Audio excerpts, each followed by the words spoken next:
आयुष्यामध्ये कधी कमी पडणार नाही देतो आणि इथेच सांगतो। शिवसेनेचे सर्व पदाधिकारी आणि माझ्या महिला आज सर्वप्रथम मी दादांना मनापासून शुभेच्छा देते सभापती म्हणून। आणि दादांचं आज कौतुक करावं तितकं कमीच आहे, कारण आज दादा फिरत असताना जे साही सदस्य आपले कसे निवडून येतील हे दादांचं पूर्ण आज तालुक्यामध्ये लक्ष होतं। आज सर्व तळागाळातील आपल्या पदाधिकाऱ्यांना घेऊन ते आज चांगले काम करतात। तसेच आज सगळे अधिकारी असले तरी माझा आज लोकप्रतिनिधी म्हणून मी कसं काम करायचं हे अधिकाऱ्यांना त्यांनी समजून सांगण्याची पद्धत हे आज दादांकडे आहे। त्यामुळे दादांना मी दीर्घ आयुष्य देवाकडे मागते की त्यांना 100 वर्ष आयुष्य लाभो आणि त्यांच्या मित्र आणि म्हणत असले की राजकारणामध्ये ते नंतर आले नाही तर राजकारणात पहिले आले ते, कारण त्यांना सावरी गावच्या पूर्ण गावाने त्यांना राजकारणात आणली। कारण सावरी गावाचं वैशिष्ट्य असतं की जवळजवळ 30 वर्ष झाली, 30-35 वर्ष झाली की त्या गावात कधी इलेक्शन झालेलं नाही, निवडणूक झालेली नाही। एक झेंडा आणि एक पक्ष त्या नेतृत्वाने हे नेतृत्व तयार झालंय। अण्णा सभागराच्या त्या नेतृत्वाखाली त्यावेळी उपसरपंच म्हणून सुरुवात केली, सरपंच म्हणून काम सुरू केलं, नंतर विभाग म्हणून काम चालू केलं आणि मग आमच्या वहिनी मंगलताई सभापती झाल्या।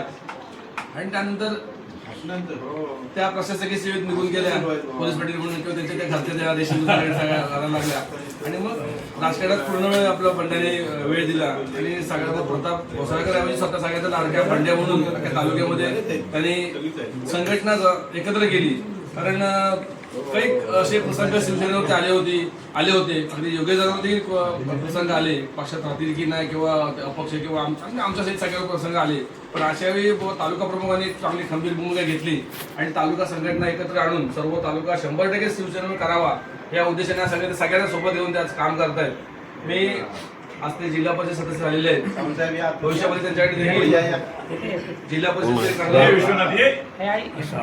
जिल्हा परिषदेचं उपाध्यक्ष पद, कारण महिला आरक्षण आहे, नेतृत्व मंडळ उपाध्यक्ष पद किंवा चांगलं सभापती मिळावं ही ते सदस्य व्यक्त करतो आणि तेच टाकतो। माझ्या मंडणगड शहर शिवसेने वतीनं ज्या ज्या संघटनेचं काम करतो, मंडणगड तालुका इच्छा संघटना, मंडणगड तालुका मंडणगड तालुका क्रिकेट असोसिएशन या सर्वांच्या वतीने मी मनापासून शुभेच्छा देतो। जय हिंद, जय महाराष्ट्र। खंबीर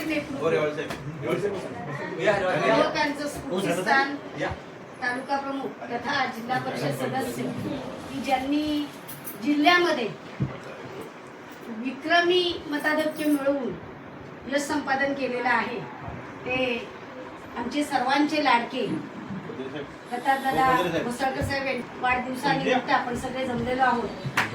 इतवा वाढदिवस हे मी सांगणार नाही, कारण मनामध्ये खंत निर्माण होते।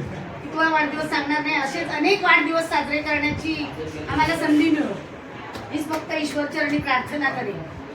हे व्यक्तिमत्व असं आहे की मी जे अनुभवलं या 2 ते 2.5 वर्षामध्ये की एक गुण व्यक्तिमत्व ज्यांनी कधीच कोणाला दुखवलं नाही आणि चेहऱ्यावरती बघताना वाटतं एकदम शांत गंभीर आणि चांगलं असं नेतृत्व, पण त्यांच्या आतमध्ये जे गुण आहेत ना ते पण घेण्यासारखे आहेत। एक मिस्किलपणा आहे, तो मिस्किलपणा त्यांच्या चेहऱ्यावर दिसत नाही, पण तो मिस्किलपणा त्यांच्या जो आतमध्ये आहे तो आम्ही जे सोबत फिरतो ते आम्हाला ते जाणवतं। कार्यकर्त्यांना सांभाळून कसं घ्यावं, वेळ प्रसंगी त्यांना समजावून कसं सांगावं, वेळ प्रसंगी त्यांना शांतपणे दम देणं ही एक कला असते। समोरच्याला दम द्यायचा आहे पण तो गोड शब्दात दिला तर तो समोरचाही दुखावणार नाही आणि स्वतःलाही वेदना होणार नाही, असं हे व्यक्तिमत्व। आणि त्यांच्या या व्यक्तिमत्वामुळे, त्यांच्या गुणामुळे आज त्यांनी तालुका सक्षमपणे सांभाळला।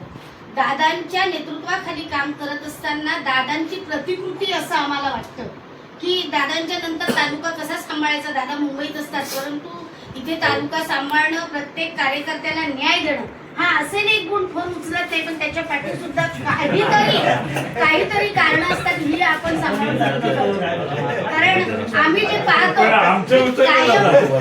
त्यांच्या हातामध्ये कानाला मोबाईल असतो, एखाद फ्लाय उचललं तर आपण समजून घ्यायला पाहिजे आणि त्यांनाही सांभाळते, आपल्याला जसे सांभाळून घेतात।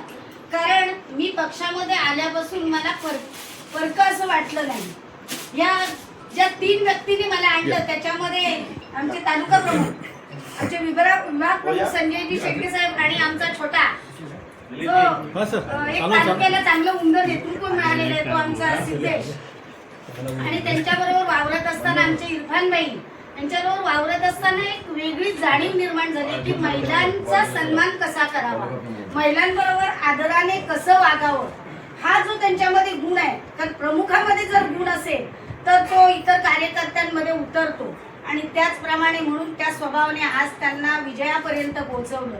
त्यांचाच विजय नाही तर त्यांचा विजय कसा होईल, परत माझ्या सगळ्या कार्यकर्त्यांचा, माझे जे सगळे उमेदवार आहेत 6च्या 6 ते कसे विजयी होतील इकडे ते लक्ष देत होते. जरी आमच्यावर फिरले नाही तरी फोनवर सगळ्या कार्यकर्त्यांजवळ संपर्कात राहणं आणि आपला कर्तव्यशीलपणा आणि वक्तशीरपणा ते कायम दाखवत होते. आणि खरोखर आजच्या विजयाचे खरे शिल्पकार हे आमचे प्रतापदादा भुसाळकर आहेत.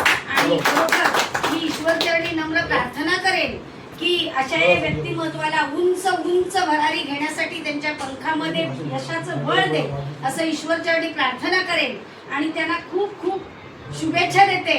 आणि माझ्या मिस्टरांकडून सुद्धा शुभेच्छा देते.